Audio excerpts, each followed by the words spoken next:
I'm Catherine G. McRae here with Be Your Own Superhero Success Series.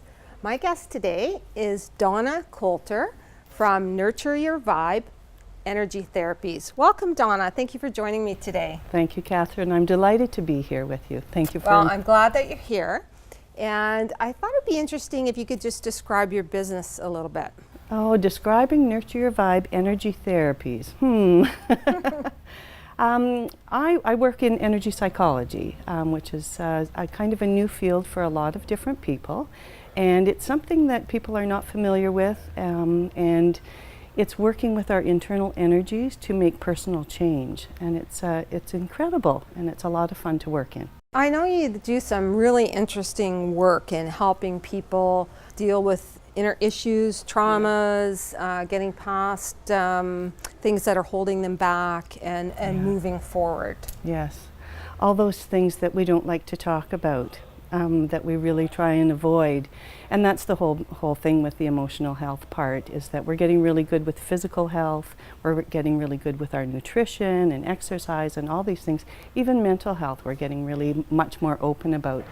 But those dark emotions, the fears, the anxieties, the stressors, the shame, the guilt, the resentfulness, jealousy, all of those dark emotions are hard to talk about. And the good news with this type of therapy that I use is we don't have to delve right into them to be able to change our reaction and responses to those types of emotions.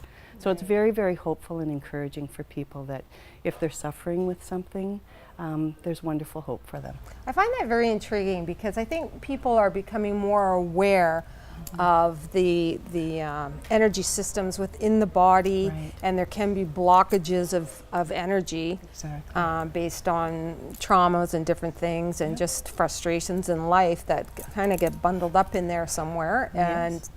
And you have methods of helping release that negative energy, if you will, for lack of a better word, and turning that into maybe a free-flowing energy to help you in your, not only your personal life, but also as a human being and running a business as well. Exactly.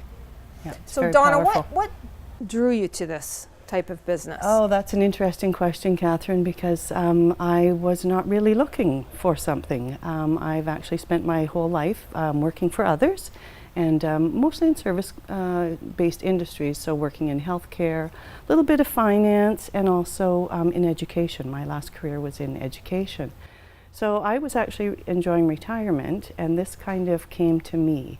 It was really quite interesting. I was myself enjoying some retirement time, and really I've always been interested in self-care and self-improvement.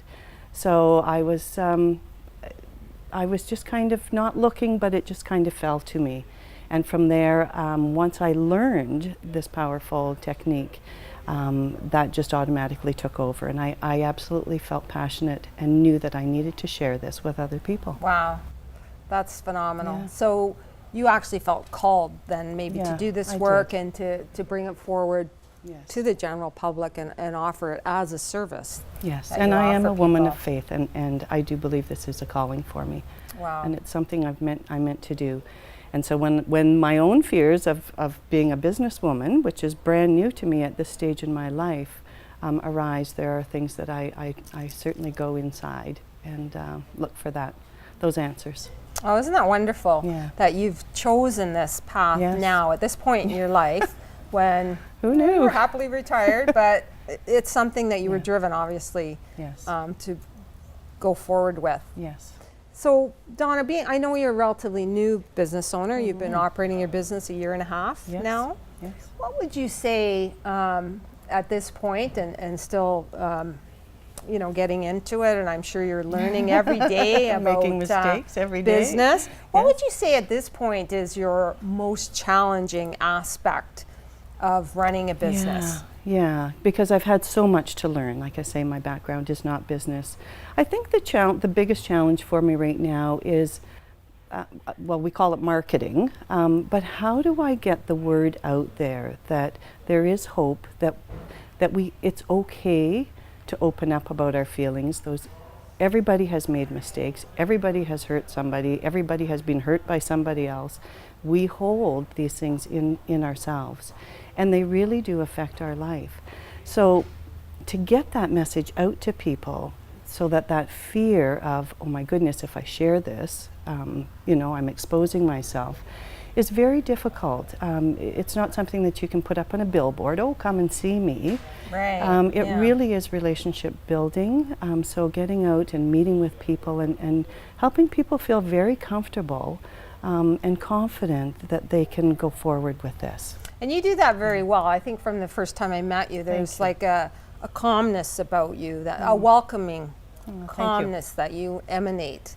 And I think that a lot of people go around, you know, thinking that they have to be perfect all the time, or they have to be totally 100% professional, and they can't show their shadow side, if you will, to other people, where everyone has that. Everyone has something. And it needs to be dealt with, because it will come out one way or another in physical ailments, oftentimes, if you don't address various issues.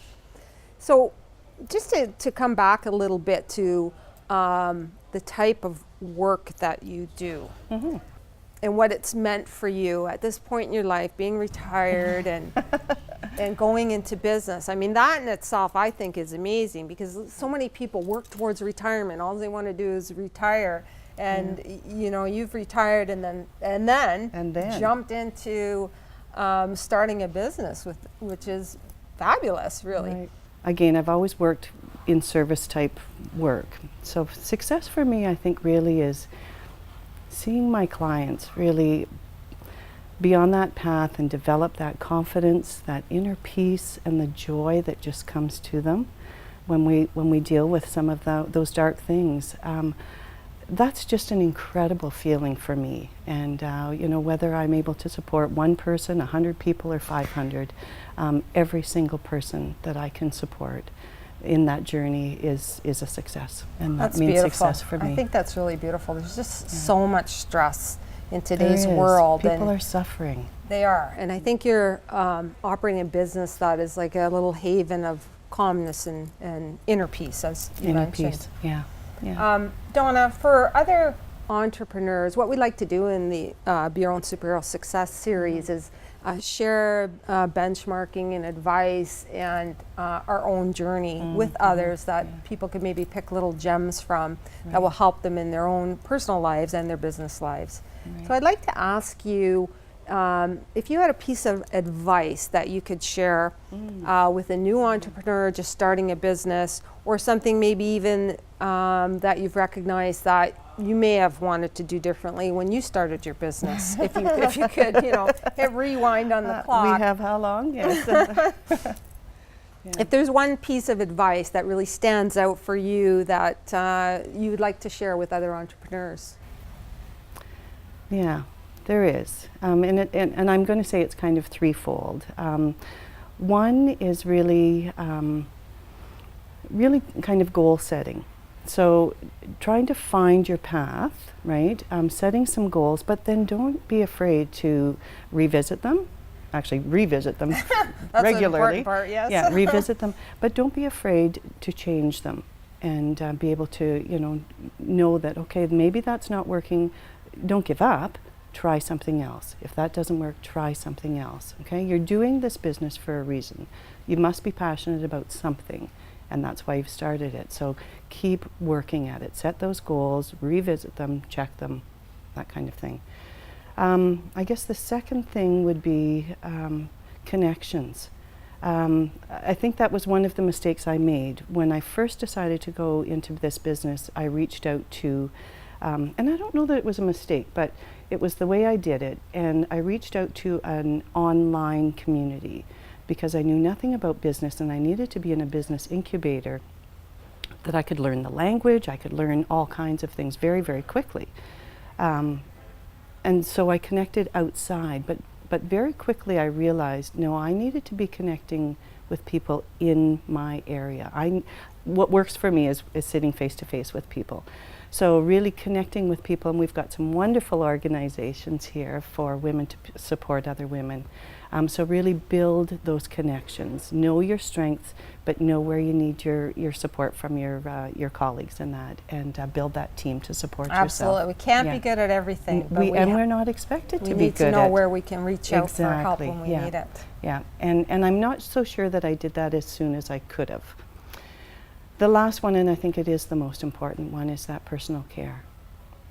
Until we are good with ourselves, that we feel strong in ourselves, that we feel the confidence, we have that inner peace and the inner joy, it's not going to come out for other people. So when we care for ourselves and really love ourselves and care for ourselves, that just spills out into everybody else. And that ripple effect can be beautiful, far and wide. Yeah. I often use that analogy. You have to don your own oxygen mask first, because you're not going to be much good to anyone else when you're totally run down. And I do know that firsthand, and I think we've spoken about that before. Yeah. And a lot of us self-care. Know that Yeah. Self-care is really number one. And we're it's often not on a roundabout way to get there, and sometimes you have to. Some people have to learn things the hard way. A lot of us do. Unfortunately. A lot of us do. Yeah, but it's so important, and it's not selfish. Oh, absolutely not. Sometimes it feels like we're being selfish if we put ourselves first. It's not. If we want to offer our best to others, then you know, we've got to offer the best to ourselves first, so we have those inner resources. Yeah. Exactly. Thank you so much, Donna, for sitting down with me today and sharing your journey into your new business. I wish you wonderful success going forward. Thank you, Catherine. Thank you. It's been great to be here. Thanks so much, Donna.